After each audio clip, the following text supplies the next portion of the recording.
So every time I read this scripture, I thought that fruit, right? Know people by the fruit that they produce. I always thought that that meant monetary things for some reason.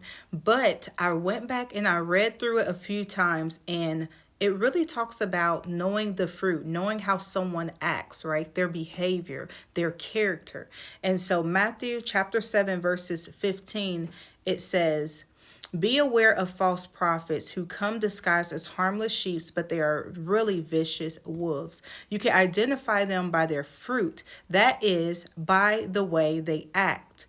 Can you pick grapes from a thorn bush or figs from a thistle? A good tree produces good fruit, and a bad tree produces bad fruit. A good tree can't produce bad fruit, and a bad tree can't produce good fruit.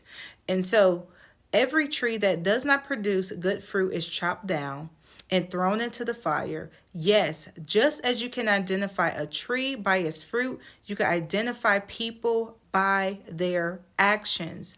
And so I don't know why I kept thinking you would know, bearing tree, bearing fruit, meaning not producing, right? Not producing monetary. I don't know why I kept putting that in my head, but it's their character. You would know them by their actions, right? Because your character, how you act, speaks louder than what you say.